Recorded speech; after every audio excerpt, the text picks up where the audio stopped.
নমস্কার, আমি জ্যোতিষতন্ত্র পি কুমার বলছি মন্ত্রের যন্ত্র থেকে। আমি আপনাদের এর আগের আমি আপনাদের জানিয়েছি যারা শ্রাবণ মাসে জন্মগ্রহণ করেছেন তাদের শ্রাবণ মাসের জন্মের ফলাফল আমি প্রথম পার্টে অনেকটাই আপনাদের বলেছি। আজ আপনাদের সেই দ্বিতীয় পার্ট, যারা শ্রাবণ মাসে জন্মেছেন ঠিক তাদের জন্য আমি বলছি। আর আমি যেটা বলছি, আপনার জীবনে আপনি যদি শ্রাবণ মাসে জন্মগ্রহণ করে থাকেন সেই ক্ষেত্রে কিন্তু 80 থেকে 90% আপনার জীবনে আমার এই জন্ম মাসের ফলাফল, যারা শ্রাবণ মাসে জন্মগ্রহণ করেছেন তাদের কিন্তু হুবাহুব মিলে যাবে। তাই সেই ক্ষেত্রে আমি আরম্ভ করলাম শ্রাবণ মাসের দ্বিতীয় পার্ট। গত পার্টে আপনাদের বলেছিলাম সঞ্চিত অর্থ আপনাদের খরচ হয়ে যাবে। ঠিক তারপর থেকে আমি বলছি সব সময় সে সরলতা এবং সহানুভূতি নিয়ে সহজে অন্যকে জয় করে নিতে পারবে যদি আপনি শ্রাবণ মাসে জন্মগ্রহণ করে থাকেন। তার ফলে সে লোকপ্রিয়, এমনভাবে প্রবল সম্ভাবনা আপনার জীবনে আসবে, লোক আপনাকে এতটা ভালোবাসবে যেটা অকল্পনীয় হয়ে যাবে যদি আপনি শ্রাবণ মাসে জন্মগ্রহণ করে থাকেন। আবার কখনো বা কখনো কোনো মন্দ লোকও আপনার সহানুভূতির সুযোগ নিয়ে স্বার্থসিদ্ধির জন্য তাকে ভুল কাজে বা ভুল পথে ঠেলে দিতে পারে।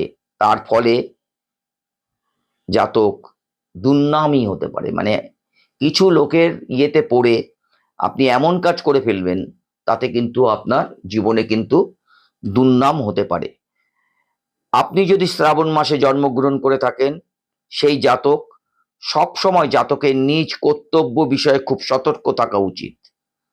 তার ইন্দ্রিয় বিশেষ গুরু রহস্য ভেদ করার আগ্রহ কিন্তু ভীষণভাবে আপনার থাকবে। জাতক এ পথেও অগ্রসর হতে পারে। পূজা, আরাধনা, ধ্যান ধারণা প্রভৃতির দিকেও কিন্তু আপনি এগোতে পারেন, কিন্তু এর ফলে আপনার তার মনে অবসাদ এসে তার নিজ কার্যের ক্ষতি হতে পারে যদি আপনি শ্রাবণ মাসে জন্মগ্রহণ করে থাকেন। এবার যারা জন্মগ্রহণ করেছেন শ্রাবণ মাসে ঠিক তাদের ভাগ্য নিয়ে আমি আলোচনা করছি। প্রথম, জীবনে আর্থিক অবস্থা খুব সুবিধা না হওয়া সম্ভাবনাটা কিন্তু একটু বেশি দেখা যায়। তারপর কখনো কিছুটা ভালো, আবার কিছুটা মন্দ, এইভাবে কিন্তু আপনার চলতে থাকবে। হঠাৎ যদি আপনি শ্রাবণ মাসে জন্মে থাকেন ঠিক আপনার জন্য হঠাৎ অকল্পিত পরিবর্তন এসে আপনার জীবন কল্পনা বা পরিকল্পনা মতে কাজের মধ্যে কখনো কখনো কিন্তু গোলমালও ঘটিয়ে দিতে পারে যদি আপনি শ্রাবণ মাসে জন্মগ্রহণ করে থাকেন। আর যদি শ্রাবণ মাসে আপনি জন্মগ্রহণ করেন সেই ক্ষেত্রে বিগত বিষয়ের জন্য অনুতাপ তার উন্নতির পথে একটি প্রধান বাধা হয়ে দাঁড়াবে। সে ভবিষ্যৎ চিন্তা করবে না, বিশেষ সবসময় বর্তমান নিয়েই বেশি ভাববে। এটি যারা শ্রাবণ মাসে জন্মগ্রহণ করেছেন সেই জাতকের অবশ্য এই ব্যাপারটা ত্যাগ করা কর্তব্য। আর তা না করতে পারলে ভালো সুযোগ আপনার জীবন থেকে কিন্তু হাতছাড়া হতে পারে যদি আপনি শ্রাবণ মাসে জন্মগ্রহণ করে থাকেন। কুলগত এবং তার পৈতৃক বিষয় বা সংসারের বিষয় নিয়ে কোনো বিঘ্ন এসে তার উন্নতির পথে বাধা হতে পারে। সেদিকে যারা শ্রাবণ মাসে জন্মগ্রহণ করেছেন তাদের সাবধানতা প্রয়োজন। জাতক খুব কষ্ট সহিষ্ণু এবং পরিশ্রমশীল, বারবার যত্নপরায়ণ হলেও ভাগ্যোন্নতি বিশেষ দেখা যায় না যদি আপনি শ্রাবণ মাসে জন্মগ্রহণ করে থাকেন। নিজের ত্রুটি বিচ্যুতি দিকে নজর রেখে ধীরভাবে কর্ম পরিচালনা করলে শেষ জীবনে উন্নতি করার কিন্তু একটা আশা প্রবলভাবে দেখা যায়। গ্রহদের কোপ বা দৃষ্টিতে সময় বিশেষ সমধিক দুঃখ এবং শোক উপস্থিত হতে পারে, এতে বিচলিত হবার উচিত নয়। সমভাবে সহ্য করাই বিধেয়। গ্রহভোগ অন্তে স্বভাবে পরিণত হবে। এবার আমি আসছি যারা শ্রাবণ মাসে জন্মগ্রহণ করেছেন তার কর্মকুশলতা নিয়ে। জাতক সুচতুর এবং তীক্ষ্ণ বুদ্ধি সম্পূর্ণ, চিন্তার স্রোত প্রবল, কাজেই তার পক্ষে নতুন কিছু আবিষ্কার করা সম্ভব হতে পারে। জমি ও বাড়ি বিষয়ক কাজেও যোগ্যতার পরিচয় আপনি দিতে পারেন যদি আপনি শ্রাবণ মাসে জন্মগ্রহণ করে থাকেন। সে জাতক ব্যবসায় লাভ সহ মূলধন তাড়াতাড়ি ফিরে পাওয়া যায় এবং যে কাজ পূর্ণ পরিবর্তনশীল ও অভিনব, এতে সে বিশেষ পটু হবে। আবার কবিত্ব, শিল্পকার্য, সঙ্গীত আদি, চিকিৎসা ব্যবসায়, দরিদ্র অনাথ প্রভৃতির কাজ, ডিটেকটিভ, যুদ্ধ বিভাগ, স্থল ও জল সংক্রান্ত পথ প্রভৃতি কাজে বিশেষ যোগ্যতার পরিচয় দেবে যদি আপনি শ্রাবণ মাসে জন্মগ্রহণ করে থাকেন। এইসব বিষয়ে বেশ সুনাম আপনি অর্জন করবেন। বহু শিল্পী, আবিষ্কারক, কবি, যোদ্ধা এই শ্রাবণ মাসে জন্মগ্রহণ করেছেন। এবার আমি আসছি আপনাদের পরিণয় এবং সখ্যতা। অঘ্রাণ, মাঘ ও চৈত্র মাসে যার জন্ম, এইরূপ পরিণত বয়স্ক যুবতী কন্যাকে তার বিবাহ করাই সংসার সুখের কারণ হবে। কারণ জাতকের অধিক বয়সের সঙ্গে রুচি পরিবর্তন হবে এবং অল্প বয়সের মেয়ের অপেক্ষা বয়স্তা যুবতীর প্রতি আকর্ষণ থাকবে। কাজী বেশি বয়সে রাশি ও তিথির বিরুদ্ধ নয়, তাই দেখে বিবাহ করা আপনার কর্তব্য। আর মেয়েদের পক্ষে অধিক বয়সের পুরুষকে বিবাহ করা উচিত।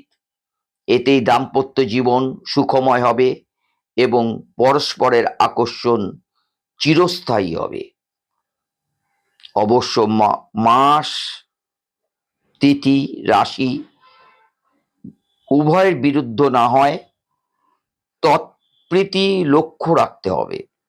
জাতককে সাধারণ স্নেহের চোখে দেখবে, সেই হিসাবে বহু লোকের সঙ্গে মিত্রতা হওয়া সম্ভব, কিন্তু এই মিত্রতায় নানারূপ উৎপাতও কিন্তু উপস্থিত আপনার জীবনে হতে পারে যদি আপনি শ্রাবণ মাসে জন্মগ্রহণ করে থাকেন।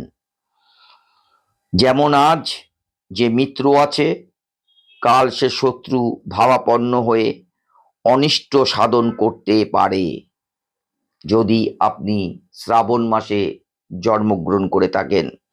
যাদের শ্রাবণ, অঘ্রাণ ও মাঘ বা চৈত্র মাসের জন্ম, তাদের কৃষ্ণপক্ষের ষষ্ঠী বা একাদশী এবং শুক্লপক্ষের সপ্তমী, চতুর্দশী, পূর্ণিমা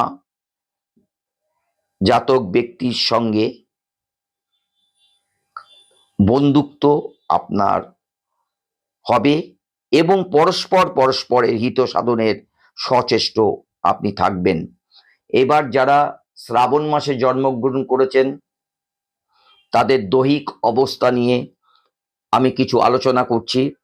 জাতকের স্বাস্থ্য অধিকাংশ সময় খুব ভালো থাকবে না। বায়ুর একটা চাপ আপনার শরীরে থাকবে প্রায়ই এবং মানসিক চাঞ্চল্য, দুশ্চিন্তা, মাথা ঘোরা, মাথার রক্ত ওঠা প্রভৃতিতে এই শিরা জাতীয় রক্ত চলাচল বিঘ্ন উৎপাদন করার অজীর্ণ, কোষ্ঠকাঠিন্য, বাত, উন্মাদনা, হিস্টেরিয়া, নিদ্রালুতা প্রভৃতি রোগ আপনার হতে পারে, এদিকে আপনাদের সাবধান থাকতে হবে। ভয় এবং দুশ্চিন্তায় নতুন রোগ সৃষ্টি করে নেওয়াও কিন্তু অসম্ভব নয়।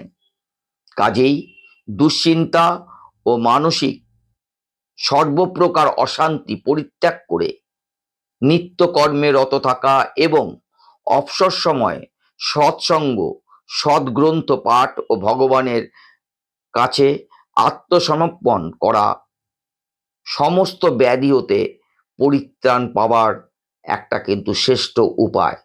যদি আপনি শ্রাবণ মাসে জন্মগ্রহণ করে থাকেন, তাহলে সেই জাতকের শুভ বর্ণ এবং রত্ন, জাতকের পক্ষে শুভ স্বাস্থ্যকর রং হলো রূপালী, নিকেল রং বা সাদা, আর শুভ রত্ন হলো ক্যাট আই, যাকে বলে ক্যাটসাই, স্ফটিক এবং পলা আর মুক্ত। কিন্তু যখন আপনারা কোনো রত্ন ধারণ করবেন, তখন আপনার অভিজ্ঞ কোনো অ্যাস্ট্রোলজার বা জ্যোতিষীকে দিয়ে আপনারা কিন্তু ভাগ্য বিচার করে আপনারা এই রত্ন ধারণ করবেন। এইবার আমি পরবর্তী ভিডিওতে আসব ভাদ্র মাসে যারা জন্মগ্রহণ করেছেন তাদের গুণাগুণ এবং প্রকৃতি, আরও তাদের ভাগ্য, কর্মকুশলতা, এইসব ব্যাপারে, শুভ বর্ণ, শুভ রত্ন, এইসব ব্যাপারে আমি আলোচনা করব। আজ এই পর্যন্ত। নমস্কার।